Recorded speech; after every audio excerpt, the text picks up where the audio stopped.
to Columbia's Greek Festival. It's nice to have everybody along with us tonight. I'm going to give you a quick discussion on Greek military prowess throughout history. The world knows that the Greeks have been unmatched in military for over 4,000 years.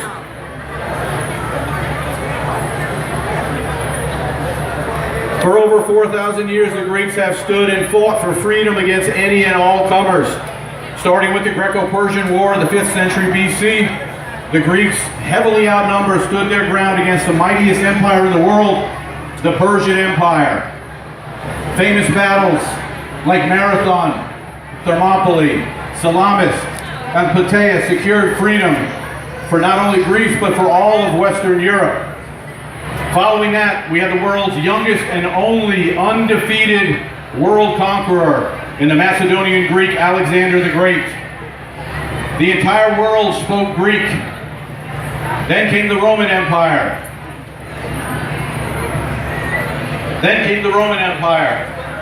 Which historians will say militarily conquered the Greeks. However, culturally, the Greeks conquered the Romans. Any Roman who could afford a Greek physician would hire a Greek physician. Any Roman who could afford a Greek teacher to teach their children would hire a Greek teacher. And throughout history, it made no difference which empire it was. The Persians, the Romans, the Egyptians, the Babylonians, the Assyrians, any empire that wanted brilliant military strategists would hire a Greek. Greek mercenaries, Greek generals. After the Roman Empire fell, the Greek Empire, which was known as the Eastern Roman Empire or the Byzantine Empire, continued on and lasted for 1,000 years longer than the Roman Empire, until Constantinople finally fell in 1453. At that point, most of the known world was speaking Greek. For 400 years, the Greek people suffered under the Ottoman Turkish Empire, horrific tragedies, atrocities, but they never stopped fighting for 400 years. And in the Greek War of Independence in 1821, the Greeks were the first people to break the bonds of slavery against the Muslim Ottoman Turks and get their freedom. Continually fighting takes us up to World War II. Greece was the longest lasting country to fight against the fascist Italians and the Nazi Germans. Poland fell in a few days. France fell in a few days. The rest of Europe fell to the mighty Nazis. Greece lasted 219 days, the longest lasting country in World War II.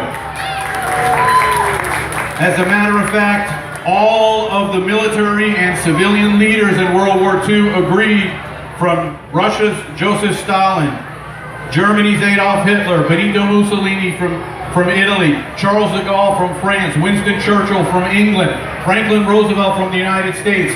Everybody agreed that it was the Greeks who fought against the Nazis during World War II that postponed the invasion of Russia for the Nazis, and we all know what happened there. The Russian winter stopped the Nazis. That was a turning point in World War II. So again, it all goes back to the warriors of Greece and their ability to fight regardless of the odds. Why were the Greeks such great warriors? Following World War II, the Greek Civil War, it was the first battle of the Cold War with communism versus freedom. The first battle of the Cold War, right after World War II, was fought in Greece.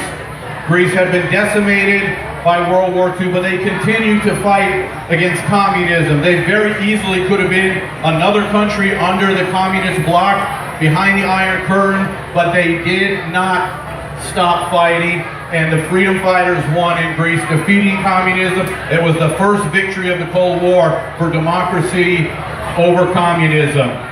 Right after the Greek Civil War went into the Korean War.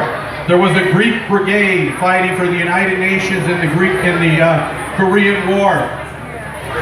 The legend was that in that brigade, and everybody knew it, all the United Nations troops knew it, if you had the Greek troops on your flank, you didn't have anything to worry about.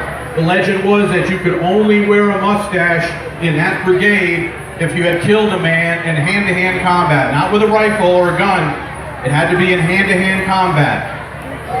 Every single man in the Greek brigade had a mustache. The Greek ferocious warrior spirit, it's a culture, it's a tradition. What makes the Greeks such great warriors?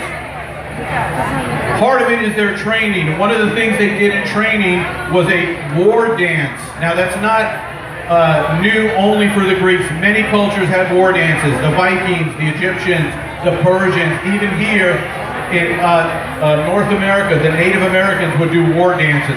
The Greeks had a war dance as well. We're going to give you the opportunity to see one of these war dances right now. The Evzons are wearing the traditional outfits here of the 1821 Greek War of Independence. They're going to do a dance called a chamiko. It is a traditional war dance of the Greeks. It builds muscles in the legs. It works on cardiovascular for the lungs.